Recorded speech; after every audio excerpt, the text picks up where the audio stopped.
खट्टा खाने वाली चुड़ैल। रात को अचानक राधिका मौसी को किचन से कुछ गिरने की आवाज आई। उन्होंने बाहर निकल के देखा तो किचन में उन्हें कोई सफेद साड़ी में दिखा। वो चीख पड़ी, हे भगवान, आलतू जलालतू आई बला को टालतू, आलतू जलालतू आई बला को टालतू। राधिका मौसी को चीखते सुनकर श्रवण बाहर आता है भागते हुए। अरे माँ, क्या हुआ? क्या देख लिया? दादी माँ आ गई क्या सपने में?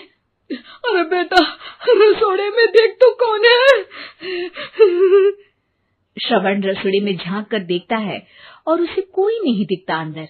अब रसोड़े में तो कोई नहीं है माँ। कोई सफेद साड़ी में नहीं है क्या? नहीं माँ, कोई भी नहीं है। चिल्लम चिल्ली की आवाज सुनकर काजल भी वहां आ जाती है। अब क्या हो गया माँ जी? अरे बेटा, रसोड़े में एक चुड़ैल थी सफेद साड़ी में।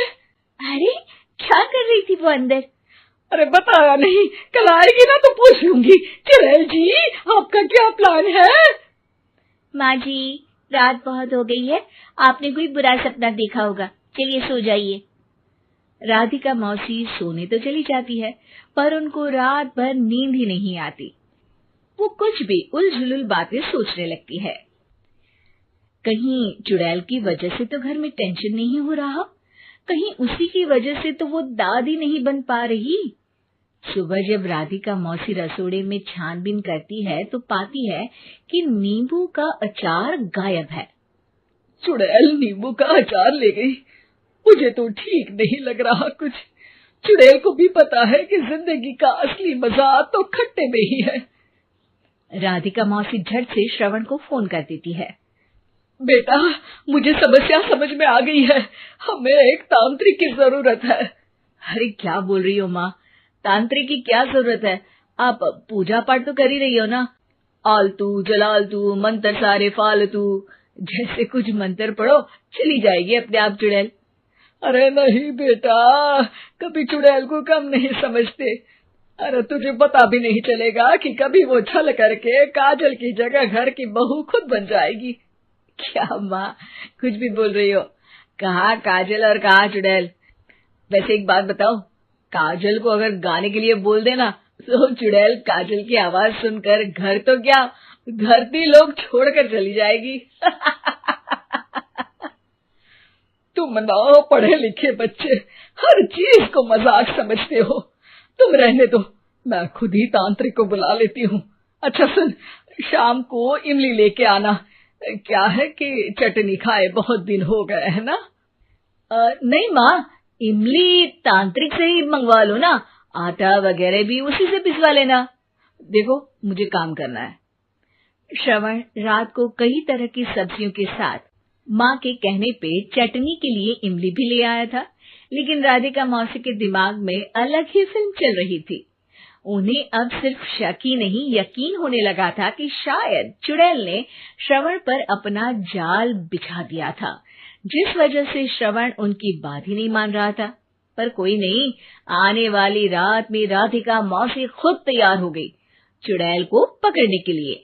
रुद्राक्ष की माला, तुलसी का पत्ता, हनुमान चालीसा सब हाथ के पास ही था, बस चुड़ैल का इंतजार था। और जैसा राधिका मौसी ने सोचा था वैसा ही हुआ। वो चुड़ैल उस रात भी आई, पर वो राधिका मौसी से तेज निकली और राधिका मौसी के उससे पकड़ने के पहले ही वो भाग खड़ी हुई। जरूर बहू पे साया है उस चुड़ैल का, तभी तो श्रवण के कमरे में गई है। और अगली सुबह राधिका मौसी पिछली रात हुए हमले में किन चीजों का नुकसान हुआ उसका हिसाब लगा रही थी। उनके खेमे से एक आम के अचार की शीशी भी गायब हो चुकी थी और वो इमली भी जो कल श्रवण लेकर आया था। राधिका मौसी इस बारे में सोच ही रही थी कि श्रवण जल्दी से रसोड़े में आकर दवाइयों की पोटली ढूंढने लगता है। अरे बेटा, क्या हो गया? अब माँ, वो काजल की तबीयत खराब है, बहुत घबराहट हो रही है उसे। हे भगवान, मैंने पहले ही कहा था कि तांत्रिक को बुला लेते हैं, पर नहीं। अब देखो, उस चुड़ैल ने काजल को अपने वश में करना शुरू भी कर दिया है। हालांकि श्रवण भूतों में विश्वास नहीं करता था, पर अब वो भी डर जाता है और राजी हो जाता है एक तांत्रिक को बुलाने के लिए। कुछ ही घंटों में तांत्रिक आ जाते हैं और राधिका मौसी तांत्रिक जी को सब बता देती हैं। घोर संकट, घनघोर संकट, चुड़ैल को मारू जोर चाकट, ओम भट स्वाहा खटखा के आहा। अरे ये क्या मंत्र है? मेरे खुद के ओरिजिनल मंत्र है, कल रात को ही लिखे हैं, अच्छे लगे तो दाद चाहूंगा। एक और मंत्र सुनो, अर्ज किया है आब्राकडाब्रा, दिल्ली बम्बई आगरा, चंदा मामा सोवरले सुरन मामू जारा। ये मंत्र है? अरे कोई 40 वालीसा पढ़ो ना। वक्त कम है, 40 नहीं पड़ेंगे, 20-25 में काम चलाना पड़ेगा। अलग निरंजन जाके लंदन, मुफ्त का मंजान घिस मेरे नंदन। अरे जल्दी करो तांत्रिक जी, जल्दी करो। तांत्रिक अपने उल झलूल मंत्र पढ़ने लगता है। श्रवण को तांत्रिक पे शक होता है।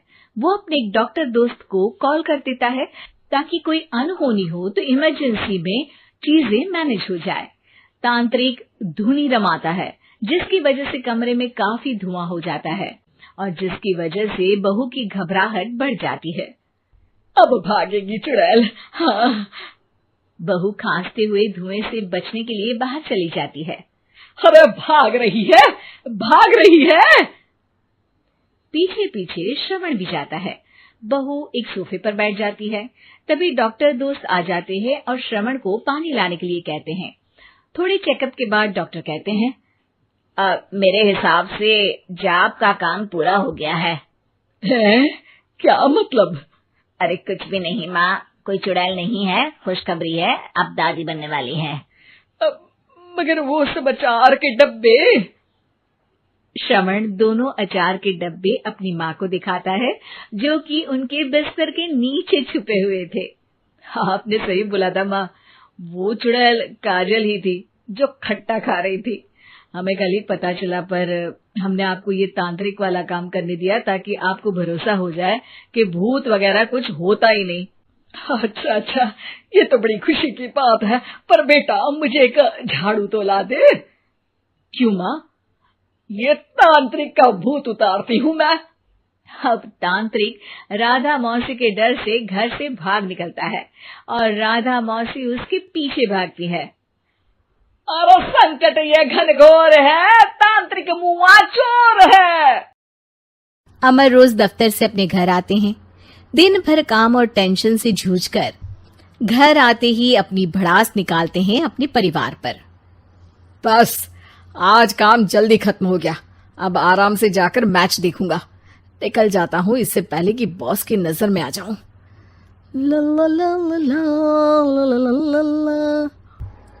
अमर, कल जो रिपोर्ट फाइल करनी है उसमें लास्ट मिनट चेंजेस आए हैं, आज जाने से पहले अपडेट कर देना।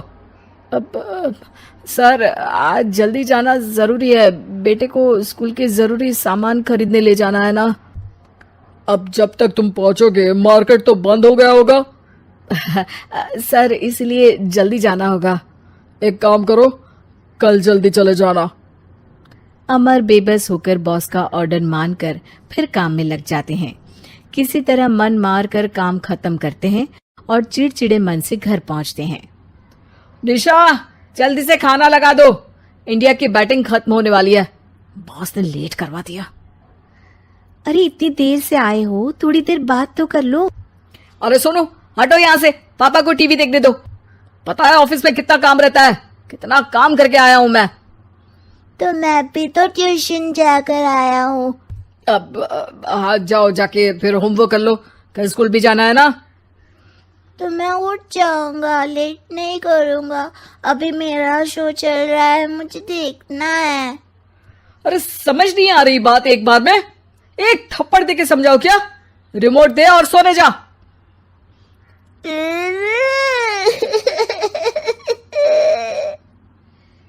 सोनू रोते हुए मम्मी के पास जाता है और अपने पापा की शिकायत करता है। निशा उसे पुचकार के एक और बेडरूम में ले जाकर सुला देती है। मैं डांटती हूँ पापा को, तू सो जा अभी, ठीक है बेटा। नेहा खाने की थाली लेकर अमर के पास पहुंचती है और मेज पर रख देती है। अमर टीवी में डूबा हुआ है और बिना देखे ही खाने लग जाता है। निशा सामने बैठे उसे घूरे रहती है। कुछ देर में अमर ये समझता है और उसे देखने लगता है और इशारे में पूछता है कि क्या बात है। ये कोई तरीका है सोनू पे चिल्लाने का? अभी रुको, इनिंग खत्म होने दो। अमर खाने लग जाता है और मैच देखता है। आखिरी बॉल होने के बाद वो निशा की तरफ देखता है। अरे निशा, पानी दे दो जरा। निशा थाली के बाजू में रखे ग्लास पर इशारा करती है। अमर उठा के पानी पीता है। अब बोलो। बच्चा है सोनू, एक बार तो मिलते हो दिन भर में रात को, और फिर वो अपने पापा की डांट सुन के सो जाए। अरे बच्चा है तो बात सुननी चाहिए ना उसे मेरी। जवाब दे रहा था। अरे दिन भर के बाद आया हूं, इतना काम किया, बॉस के नखरे झेले, और घर आओ तो बेटा बहस करे। और सारी भड़ास घर आकर घर वालों पर निकालो। अरे तुम क्या बोल रही हो मुझसे ऐसे? तुम भी तो सारा दिन साथ रहती हो, डांटती भी तो हो उसे। बता रहा था वो मुझसे, अभी कुछ दिन पहले ही डांटा था ना तुमने। हाँ, मुझे अभी सोने के पहले बता रहा था। देखो अभी झगड़ा मत करो, मुझे आराम करना है, टीवी देखने दो। अरे तो उसको भी तो दिन भर पढ़ाई के बाद देखना होता है ना टीवी, आराम करने के लिए। कोई जरूरत नहीं है, छोटा है अभी, आदत बिगड़ जाएगी। और तुम उसकी वकालत करना ना बंद कर दो। चलो अभी सेकंड इनिंग्स चालू होने वाली है, गुड नाइट। अमर फिर से टीवी देखने लगता है और निशा उसे। कुछ सेकंड्स में वो उठ के जाने लगती है। दरवाजे तक पहुंची होती है कि अमर कहता है, अरे सुनो तो, चाय बना देना 1 कप। नहीं। निशा दरवाजा पीट के चली जाती है और अमर देखता रह जाता है। अगली सुबह निशा किचन में सोनू का टिफिन पैक करके उसे देती है। सोनू नाश्ता कर रहा है। अमर पीछे से तैयार होकर आता है और खाली चाय का कप टेबल पर रखता है। अमर, उसे वहां मत रखो, अभी साफ की है, दाग लग जाएंगे। अरे क्या हुआ है तुमको? रोज तो यहीं रखते हैं। पर आज से नहीं रखना है, चलो उठा के सिंक पे रखो। अमर उसे उठा के सिंक में रखने जाता है, तभी निशा कहती है, अरे अरे धो के। सोनू हंस देता है। अमर उन दोनों को देखता है और कप धो के वहां से चला जाता है। निशा सोनू को देखती है और आंख मार देती है। चलो अब हंसना बंद, स्कूल जाओ और ध्यान देना, सब पूछूंगी दिन में। सोनू मुंह बना लेता है। सब अपना दिन बिताकर रात में फिर एक साथ आते हैं। आज अमर घर जल्दी पहुंच गया है और टीवी के सामने पसार के बैठ जाता है। पीछे से दरवाजा खुलने की आवाज आती है। खिलखिलाते हुए सोनू अंदर आता है, सीधे टीवी रूम के अंदर, और अमर को बैठा देख चौंक जाता है। पीछे से कमरे में निशा भी आती है। सोनू, हाथ पैर धो के कपड़े बदल लो, चलो जाओ। सोनू कमरे से बाहर चला जाता है। अरे निशा, जरा 1 कप चाय। क्या हर वक्त चाय? नहीं है दूध घर में। अरे दूसरी बार ही तो मांग रहा हूं ना। दूध वाले को बोला था दूध एक्स्ट्रा 1 लीटर लेकर आना, वो 1 लीटर कम लेकर आया। आज तुमको चाय नहीं मिलेगी, खीर बना दी है पूरे दूध की।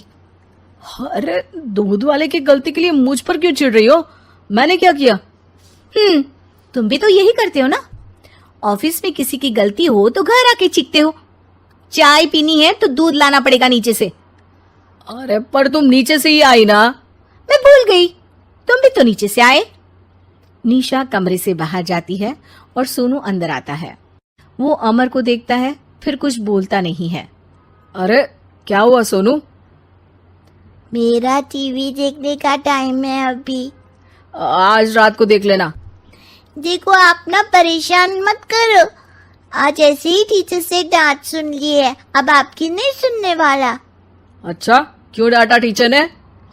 क्योंकि मेरा प्रोजेक्ट इनकम्प्लीट था, आपने सामान ला के नहीं दिया और आपकी वजह से सब हंसने लगे मेरे पे। अब आप जाओ। सोनू टेबल पे रखा रिमोट उठाता है और चैनल बदल के बैठ जाता है। अरे ये क्या तरीका है बात करने का? तो आपसे ही तो सीखा है, बाहर का गुस्सा घर पे निकाल दो। अमर उठ के दूध लेने चला जाता है। कुछ देर में लौट के वो चुपके से निशा और सोनू को टीवी देखते हुए देखता है और किचन में चला जाता है। 3 कप चाय बनाकर वो टीवी कमरे में पहुंचता है। आज मेरे हाथ की चाय पी लो।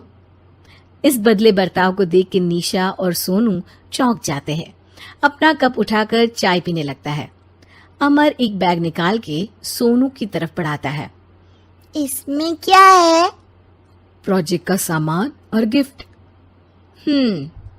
लगता है पापा दूध लेने गए और गुस्सा छोड़ के आ गए।